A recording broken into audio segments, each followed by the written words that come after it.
Oi, meu nome é Clara, tenho 33 anos. E há 2 semanas meu pai se levantou na frente de 30 pessoas, amigos, primos, vizinhos, e chamou meu negócio de um hobby de pijama. Ele deu um sorrisinho. Minha mãe riu. E o resto deles?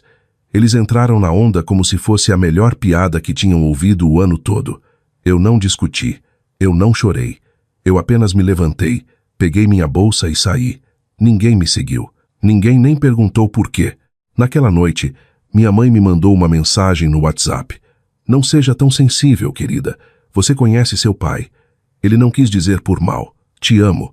Eu encarei a tela e as palavras ficaram embaçadas. Não por lágrimas, mas por cada memória em que me disseram a mesma coisa. Eu era sempre a que tinha que entender, perdoar, deixar pra lá. A filha Band-Aid. Cobre as rachaduras. Alisa as rugas. Mantém a paz. Não mais. Porque o que meu pai não sabia, o que nenhum deles sabia, era que eu já tinha cansado de interpretar esse papel. Então, quando ele apareceu na minha porta 2 semanas depois, segurando uma sacola de supermercado com biscoitos industrializados, como se nada tivesse acontecido, eu não vi uma oferta de paz. Eu vi um teste. Um teste para ver se eu voltaria para o meu lugar.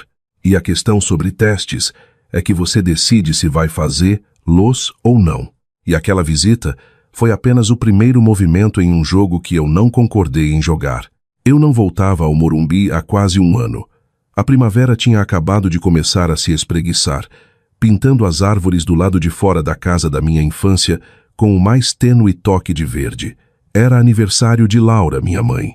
Pela primeira vez em meses, ela pediu a família toda reunida. Palavras dela, não minhas. E eu sabia exatamente o que reunida significava em nossa casa. Cordialidade performática, sorrisos de plástico e tensão não dita suficiente para encher o Maracanã. Eu cheguei com uma torta de limão caseira, raspei a casca do limão à mão, trabalhei a massa até sentir que estava perfeita. Estúpido, na verdade, pensar que alguém notaria ou se importaria. Lá dentro, o ar estava denso com cheiro de fritura, perfume masculino e uma história tão profunda que parecia mais uma parede. Vicente, meu pai, já estava quase bêbado, rindo alto demais de suas próprias piadas. Camila estava esparramada no sofá, como se fosse a dona do lugar. Rodrigo, cerveja na mão, comandava a roda com uma história do escritório. Laura me viu e ofereceu um abraço que era mais pose do que afeto. Você está bem, magra? Anda comendo? Bom te ver também, mãe. A torta desapareceu em uma fileira de bolos de padaria. Nenhum comentário, nenhuma pergunta sobre a receita. Nenhum brilho de reconhecimento nos olhos de ninguém. O jantar foi o mesmo roteiro de sempre. Fofocas, promoções, férias. Eu fiquei quieta, não porque não tinha nada a dizer, mas porque sabia que no momento em que eu falasse, seria transformado em piada ou recebido com aquele silêncio agudo e deliberado. Então Vicente se levantou, bateu no copo, anunciou a promoção de Camila, o grande negócio de Rodrigo, e então olhou para mim.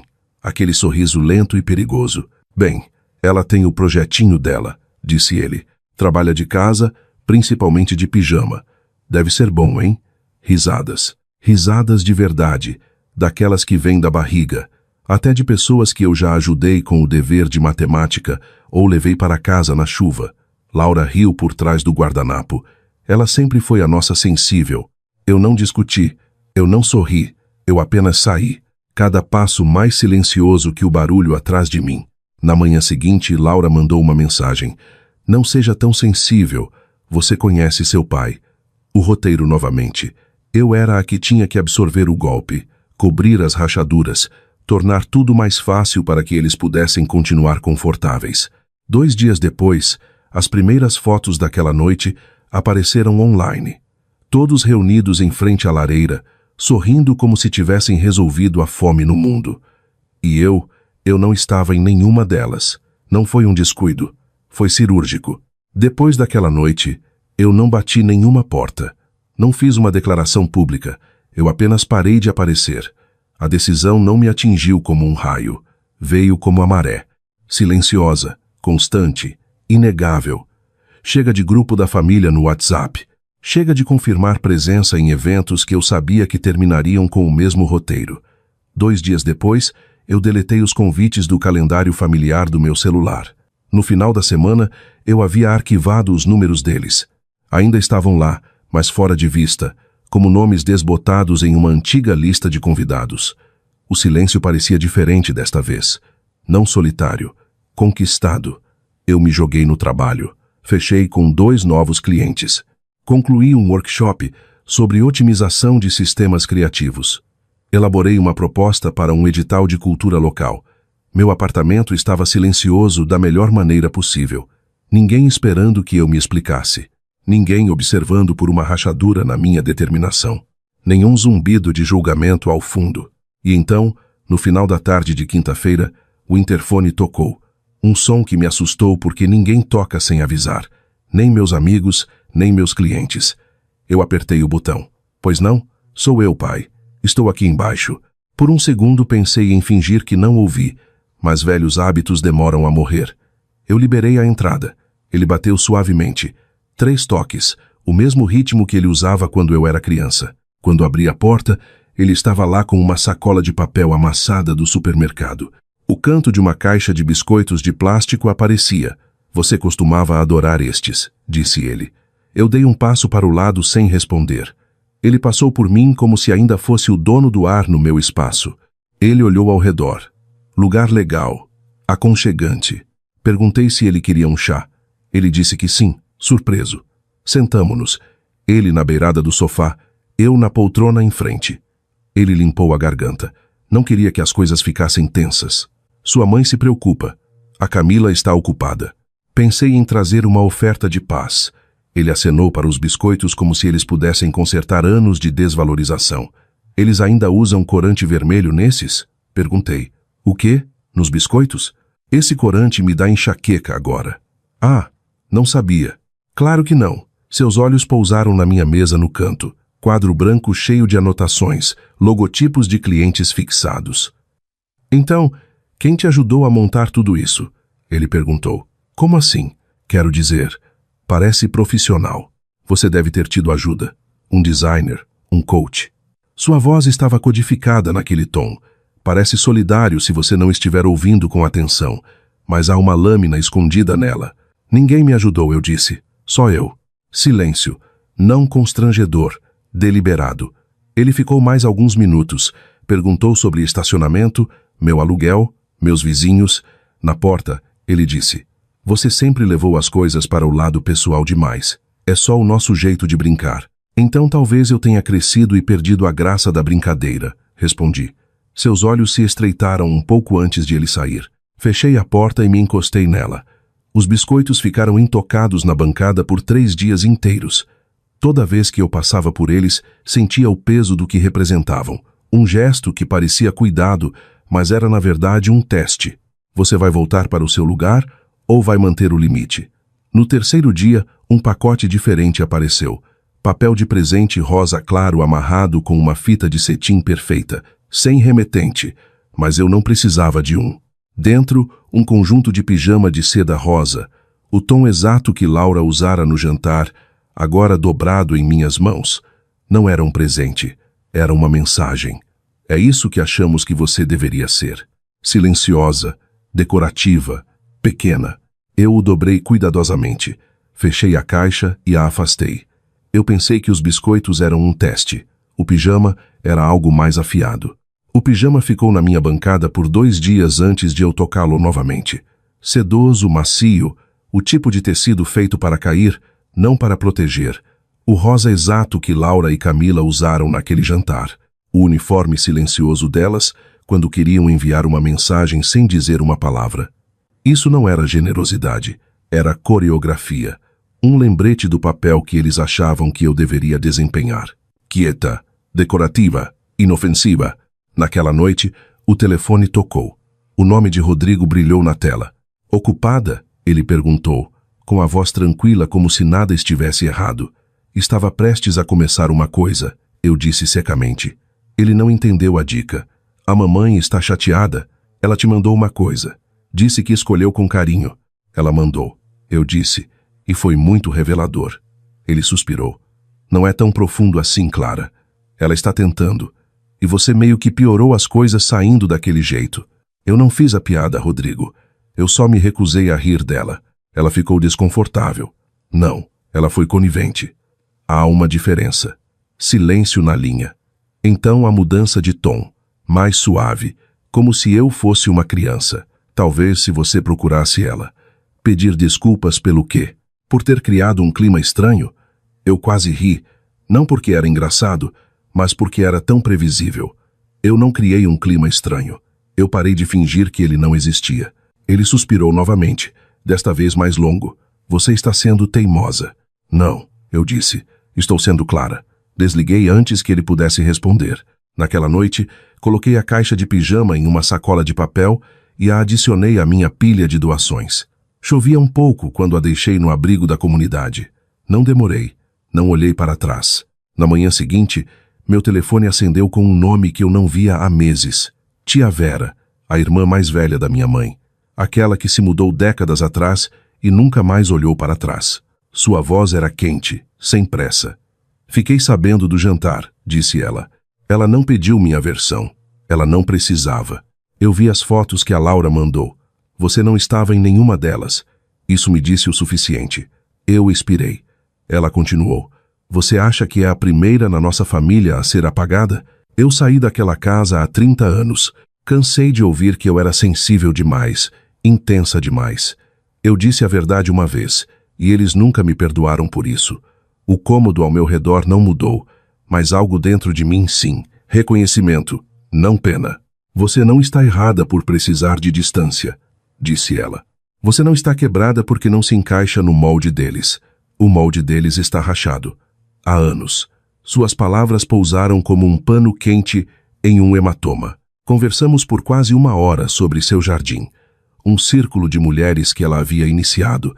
O tipo de liberdade que não parece glamourosa, mas é tudo. Antes de desligarmos, ela disse: seu silêncio não é fraqueza. É o seu superpoder. Aquela frase ficou comigo. Na semana seguinte, assinei o contrato de aluguel de um pequeno espaço para um estúdio. Sem alarde, sem contagem regressiva no Instagram, apenas uma chave na minha mão e o cheiro limpo de tinta fresca. Trabalhei até tarde na maioria das noites montando tudo. Quadro branco, mesa, um carrinho com café e água. Cada escolha foi intencional.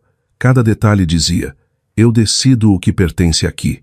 E quando o dia da inauguração chegou, eu não convidei minha família. Não por despeito, por clareza. Os convidados chegaram lentamente, ex-clientes, mentores, empreendedores locais, pessoas que me conheciam pelo meu trabalho, não pelo meu papel na história de outra pessoa.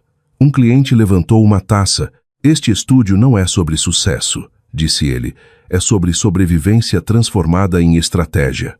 Aplausos se seguiram, quentes, genuínos, sem roteiro necessário. Pela primeira vez, senti como era estar em uma sala e não me preparar para a piada. Mas minha família não tinha terminado de tentar me puxar de volta para a moldura. 3 dias após o lançamento do estúdio, minha caixa de entrada se iluminou. Primeiro, uma mensagem de Camila. Por que você não nos contou? Depois, um e-mail de Laura. Assunto: isso poderia ter sido um momento em família. Sua mensagem era curta. Você nem nos deu a chance de te apoiar. Isso dói mais do que você imagina. Nenhuma menção ao jantar. Nenhuma menção ao presente do pijama. Nenhum reconhecimento dos anos em que ficaram em silêncio enquanto eu era a piada. Vicente não escreveu nem uma palavra. Eu bloqueei o celular e voltei para os convidados que ainda estavam na sala. Pessoas que apareceram sem precisar de convite. Pessoas que aplaudiram sem precisar de um roteiro. Pessoas cuja aprovação não vinha com condições. Na manhã seguinte, uma manchete apareceu no meu celular de um portal de notícias local. De hobby à estratégia. Consultora local abre estúdio criativo inovador. O artigo era simples, respeitoso. Citava 2 participantes do evento. Sem drama, sem distorção. Rolei para baixo e outra manchete me chamou a atenção. Passado de ex-assessor da prefeitura é revisitado em meio à ascensão da filha. Era Vicente. Uma investigação de ética de 1 década atrás. Nada criminoso, mas nada limpo. Favores discretos, informações seletivas, contratos que beneficiavam amigos. Eles não me nomearam, mas o momento não foi um acidente. Alguém tinha vazado. Mais tarde, naquela tarde, Um e-mail chegou de uma organização sem fins lucrativos de liderança. Eles queriam me apresentar com Vicente em uma série sobre legado empresarial de pais e filhas. Eu fechei, depois reabri e digitei uma linha. Não, eu não vou ajudar a reescrever uma história que nunca me permitiram contar. 2 horas depois, Camila ligou. Ignorei as 2 primeiras chamadas, atendi na terceira. Que diabos você fez? Sem cumprimentos. Eu não vazei nada, eu disse, mas também não o acobertei. Você o sabotou? Ela retrucou. Não, eu disse calmamente. Ele construiu a casa sobre a areia. Eu só parei de segurar a moldura. Ela murmurou algo que não entendi e desligou. 30 minutos depois, uma mensagem de voz de Laura. Você realmente o magoou. Não sei se você está orgulhosa de si mesma, mas espero que tenha valido a pena. Eu a deletei sem salvar. O som de sua voz se dissolvendo antes que pudesse grudar. Dias depois, Laura enviou outro e-mail. Desta vez, sem chantagem emocional, apenas um pedido. A filha de Camila ia se casar, e eles estavam organizando uma foto de família completa. Todos estariam lá. Apenas sorria e facilite as coisas, ela escreveu. Lá estava. Não um convite, uma prescrição. Não sobre conexão, sobre aparências. A imagem sempre importou mais do que a verdade. Eu digitei uma linha. Eu faço parte desta família ou apenas da moldura? Enviar. A resposta de Camila veio rápida. Se você vai fazer isso ser sobre você de novo, não venha. Eu não respondi e não fui. Em vez disso, na manhã da sessão de fotos, eu estava no estúdio preparando um evento de mentoria para jovens que eu vinha planejando há meses. Às 10h, uma dúzia de garotas do ensino médio encheu o espaço, futuras universitárias, cadernos abertos, olhos brilhantes. Eu as ensinei a se apresentarem, a permanecerem em salas que não foram construídas para elas, a falarem sem se encolher. Durante um intervalo, uma garota ficou perto da mesa de lanches. Eu disse para minha mãe que quero crescer e ser como você, disse ela. Eu sorri. Então você provavelmente vai crescer mais forte. Ela sorriu. Ela disse a mesma coisa. Quando a última aluna saiu, o estúdio estava silencioso novamente. Do outro lado da cidade, eu sabia que minha família estava posando. Sorrisos perfeitos, espaçamento cuidadoso, as histórias reais cortadas da foto. Mas aqui no meu espaço, não havia nada a ser cortado, nada a esconder, apenas trabalho que importava e pessoas que queriam estar aqui. E quando eu pensei que eles finalmente me deixariam fora da foto, eles encontraram uma nova maneira de usar meu nome. Fazia 3 semanas, desde a última mensagem de qualquer pessoa da minha família. Nenhuma foto borrada do casamento da filha de Camila. Nenhum meme fora de contexto no grupo. Nem mesmo uma das mensagens de só checando da Laura à meia-noite. E, pela primeira vez, o silêncio não parecia um castigo. Parecia ar. Limpo, respirável, meu. Naquela noite de quinta-feira, eu tinha acabado de liderar outra sessão de mentoria. As janelas embaçadas pelo calor das vozes e da cafeína. Garrafas de água meio vazias na bancada. O perfume de chá de flor de laranjeira pairava no ar. O cheiro de ambição em progresso. Enquanto eu limpava, meu celular vibrou. Uma mensagem de um número desconhecido. Tia, eu quero ser como você. Mamãe diz que você é séria demais. Eu acho que você é apenas real. Era a filha de Camila. A última vez que a vi, ela tinha 14 anos, usando um moletom tie-dye em um churrasco de família, onde todos sorriam demais e diziam muito pouco. Eu não respondi imediatamente. Em vez disso, imprimi a mensagem e a colei no diário de capa de couro que mantinha desde a inauguração do estúdio. Na primeira página, eu havia escrito em uma caligrafia trêmula: prova de que eu estive aqui. Sentei-me no sofá, deixando o estúdio escurecer ao meu redor. Lá fora, o crepúsculo se transformou em noite, e, pela primeira vez, percebi que não precisava da mesa deles para ter um lugar. Eu havia construído o meu próprio. As folhas lá fora começaram sua lenta transição para o dourado. Eu caminho para o trabalho todas as manhãs com um café na mão, sem pensar em quem poderia aprovar ou desaprovar, sem discursos ensaiados na minha cabeça, sem me preparar para a reação deles. Algumas histórias não terminam em reencontros, elas terminam em realização. A porta que eles antes guardavam com regras e condições, Eu parei de bater. Eu construí uma nova, uma onde eu decido quem entra. Legado não é o que eles dizem depois que você se foi. É o que você vive em voz alta enquanto ainda está aqui. Às vezes, ir embora não é fraqueza, é sabedoria. Quando você para de esperar que as pessoas vejam o seu valor, você abre espaço para finalmente vê-lo você mesma. Você já se sentiu um estranho na sua própria família? Compartilhe sua história nos comentários. Prometo que você não está sozinho. E se essa história te tocou, curta, compartilhe e se inscreva para mais histórias reais que falam baixo, mas cortam fundo.